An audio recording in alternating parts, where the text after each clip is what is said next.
The older and younger generation hate each other. Let me explain why. We fight online, in person, in the sports world, in the political world, in the business world. It's mostly all outdated versus progressive views. Naturally, being surrounded by this constant noise, you tend to ignore it. And eventually you even become desensitized to it, but it wears you down. Is it us? Are we too sensitive? Does the uncertainty kill us inside?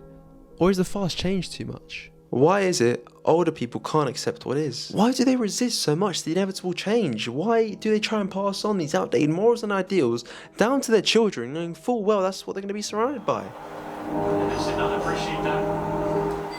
Children love luxury. They have bad manners, contempt for authority, they show disrespect to their elders and love chatter in a place of exercise. This sounds so not far removed from what you would hear today, yet Socrates said this. So has this always been the case? Well, I say let's move forward or backwards a bit to give ourselves an overview of defining moments for each generation and get an insight into why we think a certain way.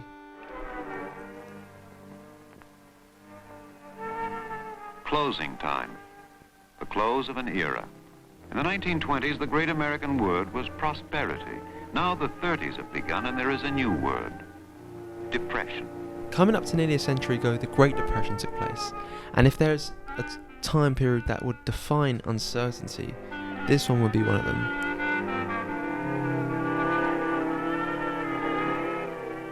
Prosperity is just around the corner, say the hopeful headlines. But around the corners wind the lengthening bread lines, and a whole new class of citizens appears in American society, the new poor.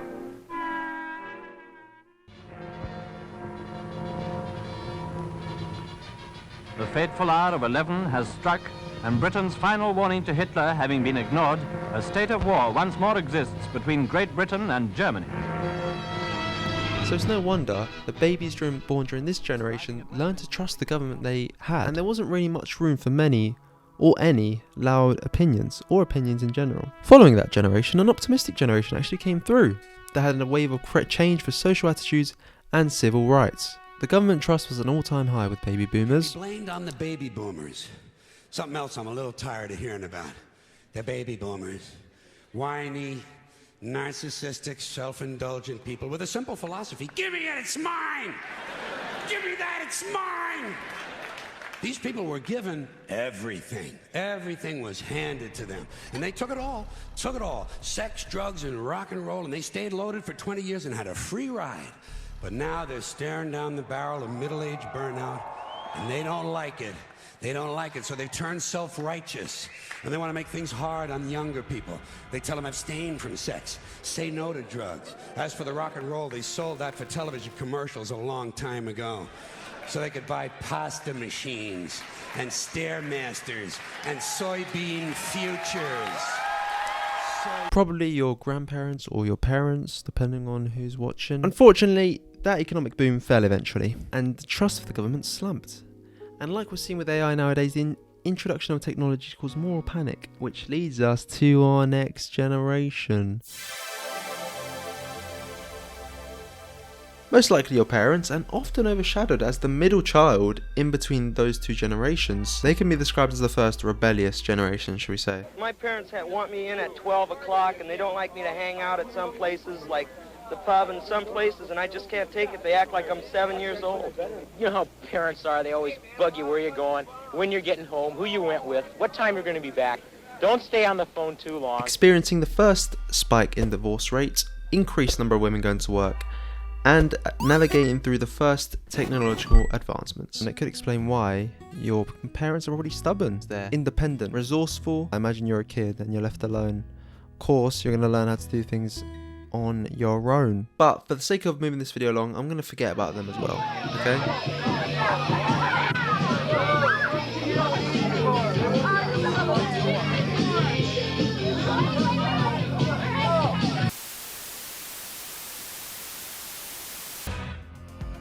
I used to make fun of the boomers, in retrospect a bit too much. Now all these fucking zoomers are telling me that I'm out of touch. Oh yeah? Well, your fucking phones are poisoning your minds, okay? For our standards today, they had it rough. But the financial crisis had them experiencing the highest unemployment rates across the board. Promises of previous generations had been broken and thrown back in their faces. Wealth retained by older generations. Education suffered across the board and there to watch their parents lose their jobs. If you think Gary Vee's hustle culture is a lot, imagine getting your first job in an economic recession. I don't know anything more than you. I've only been here a week, graduate scheme, and so my kind of career has been halted at the first hurdle, and that's it. There are a lot of people in Lehman fired today. We're in an urgent situation, and the consequences will grow worse each day if we do not act. Certainly, I wouldn't be surprised if that impacted their way of thinking and their ideas about money and life in general. Now we have us, Gen Z. Why do I say us? It's because probably most of you are probably going to be below the age of 25 watching this, so that's why I say us. And what did we have? Good evening.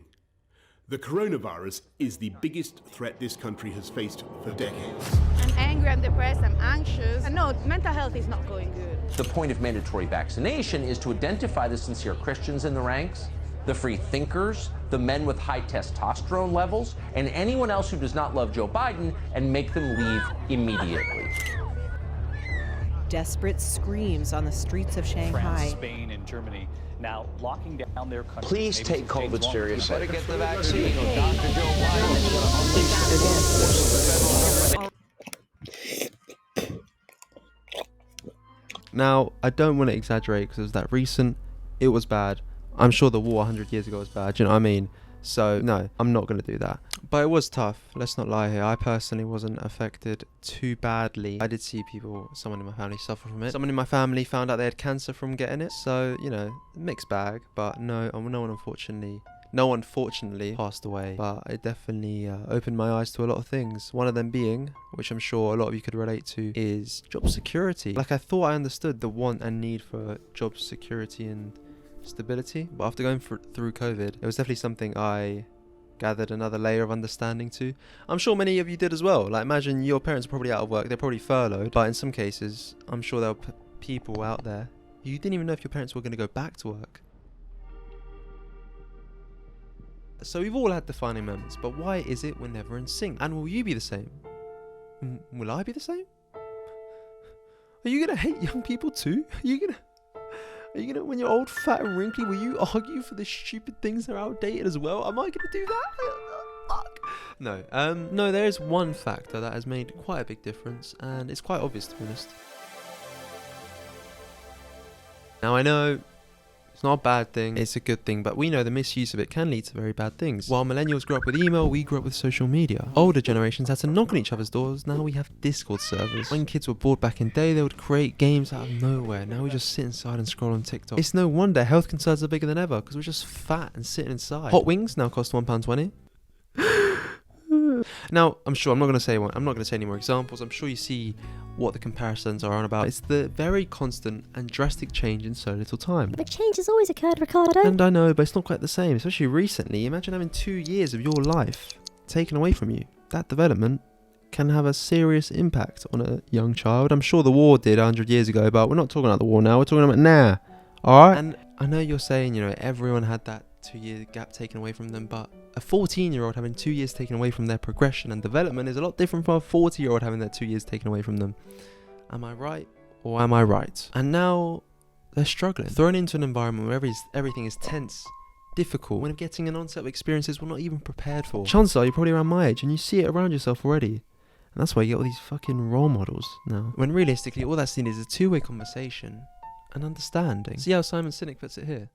And so we have to recognize they are struggling in a changing, chaotic, crazy world right now where there's so much uncertainty in this world. Like the world is always uncertain, but my God, it's war and the countries at each other's throat, and there's challenge and the global warming, and it's just insane, these poor kids. And they have no outlet. They don't know how to deal with it. So it's a challenge for all of us, is how do we hold space for them? And the problem is they don't even recognize when we're doing the right thing for them. That's the hardest part. A lot of anger, but the problem is it's gonna take a bit. Like, we're in a period of extreme flux, and it's not gonna settle for a little bit. It's gonna be a very bumpy road for the next few years. There's no right answer, and no good deed will go unpunished. you know. The generational gap is defined as the differences in opinions and outlooks from one generation to another, and this has been present as long as we can remember. But now more than ever, it feels important that we understand each other and empathise. In the progressive society we're in, we're lacking one of the most important things: empathy.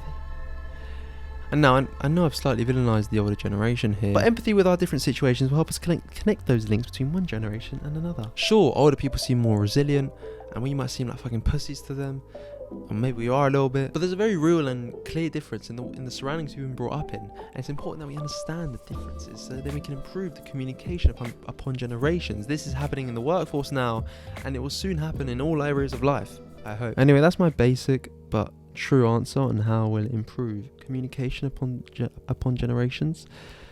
Now, I know, you know, it might not be the high thread answer you're expecting, but how are you meant to build on the fundamental if you don't have the fundamentals set down?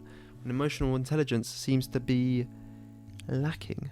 Do you know what I mean? If you're my age, you know, 18 to 24, around that bit, or even 18 to 30, let's extend it. You know, I'm not 30, but we'll probably be the same. Like, there's way more contributing factors that I could talk about in a 15-minute video, and basic understanding of emotional intelligence, or basic emotional intelligence, isn't going to solve it all. So yeah, but it's just an interesting topic to talk about, and who knows, conversations over time might change something. Probably won't be alive to see it, but yeah, hope you enjoyed the video. Like and subscribe.